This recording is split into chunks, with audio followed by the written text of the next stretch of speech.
great line from Ike in Tombstone when he looks at Wyatt Earp and he says, "I'll see you soon. I'll see you soon." I wonder if the Rangers and Yankees are kind of looking at each other like, maybe not soon, but I'll see you again. Like, Jensen, do we think that when you get a sense of bigger series early in May, that maybe you start looking ahead to October a little bit? I wonder if the Yankees and Rangers might match up somewhere down the road. They might. I don't think there's really any impetus on it so far here in May. However, a couple of series that are front and center, and one in particular is that Reds and that Cubs series because of how dominant the Cubs have been here at home. Again, another late lead that the Reds had that they could not get across the finish line, and the beneficiaries end up being the Chicago Cubs. So now you kind of look at where that series finale ends up today. And again, Rhett Lauder, come on down, man. You better come with it here. Shota Imanaga has been absolutely fantastic for where the Cubs have been so far this year. And I think this is one series that we may look back on.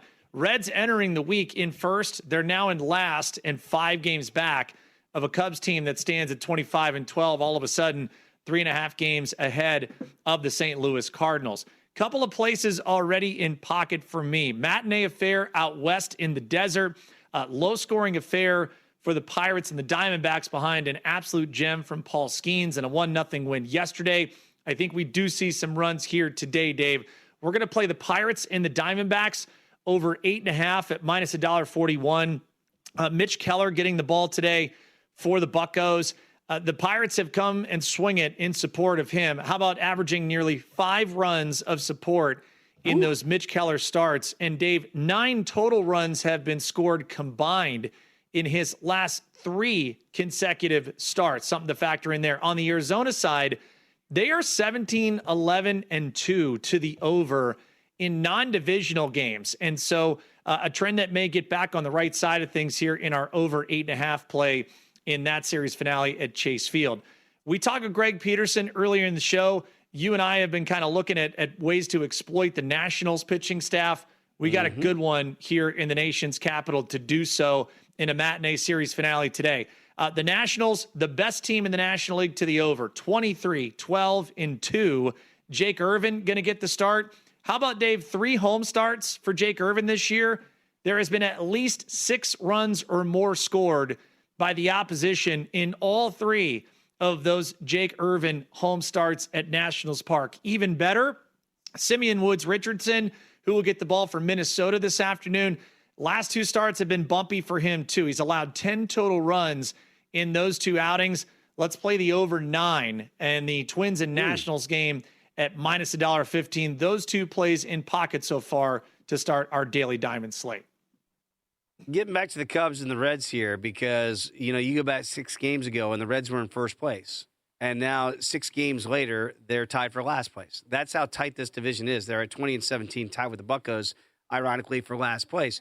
But I don't know how much stock you put into run differential, but 3 teams are in the green in that division. Of course, with the Cubs at plus 45. It's the Brewers at plus 46 that have the best run differential in that league.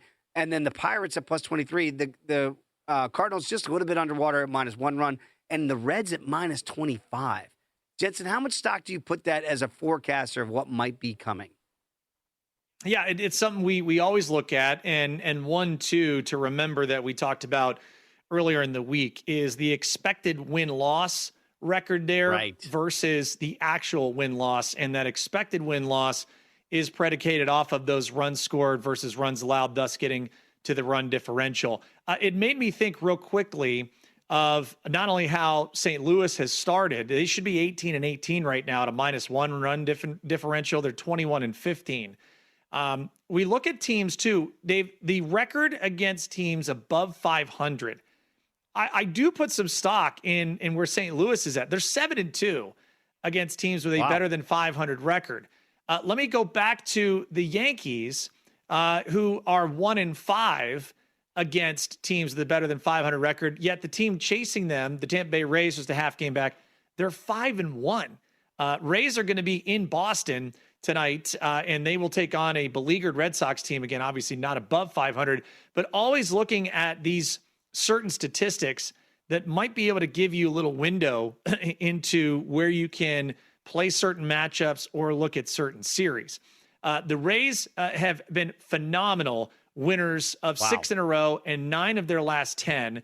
They are plus 15 in the run differential, so nothing crazy, yet they are 4 games better in their actual record at 24-12 than their expected win-loss at 20-16. Now, that is all bolstered by a 14-4 record at Tropicana Field. They're just 10-8 on the road, so we'll see if that changes tonight.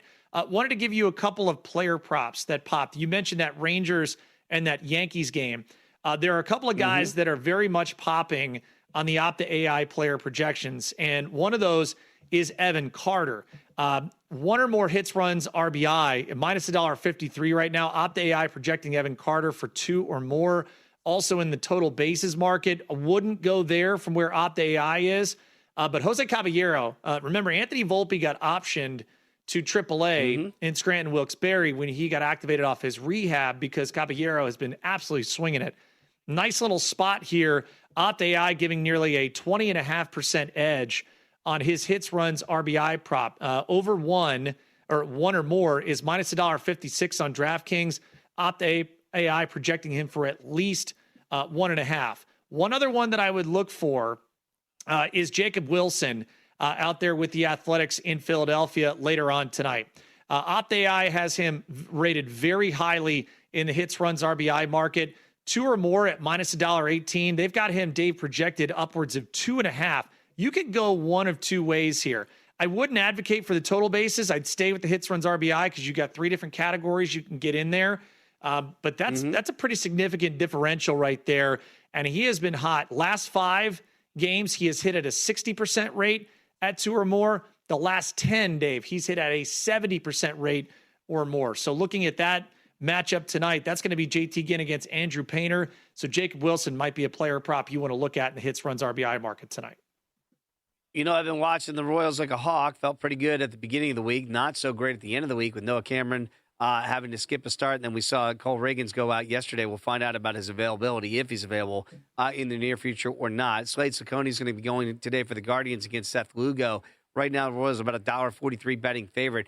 Look, it's early. This division's all bunched up. First to last is decided by 2.5 games. But it does feel like a rather important early game here for the Royals at home against the Guards. Yeah, and I would say it could be a lower scoring affair, too.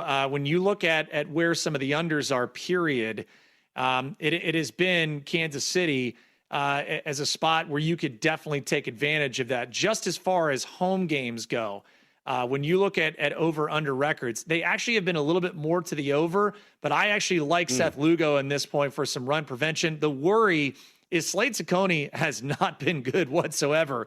So let's kind of see early on. I'm not necessarily looking at a first 5, but I think the under 9, even at minus $1.02, is still a place to go. If you look at where Cleveland has actually been one of the teams that you would look at to an under, it hasn't been there overall, just 12-10 to the over, so just a bit above 50%.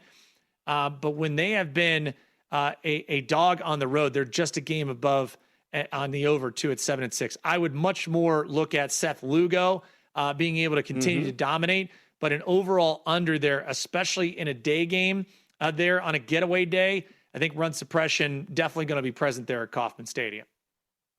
I mentioned the snow in Colorado, so it's going to be Christian Scott, Jose Quintana. This is supposed to be an off date for these teams. Are going to get this game in here. Total sitting at 11. Christian Scott, man, you can't walk guys here at Coors Field with that bandbox. If he limits the walks, could they be? They're $1.56 betting favorite here, down to $1.45 right now. Is that a little bit too pricey for you at this point? Boy, I don't have a real good feel on that one. As far as the total goes, you're looking at Colorado here in their last 10. They've actually had 7 overs in their last 10 at home. When they've been a home dog, same number there, 7-3 to the over. Let's see kind of what happens here, but weird weather patterns and weird scheduling quirks with the postponements. That's always tough on the old body clock, but no real feel there at Coors Field later on this afternoon.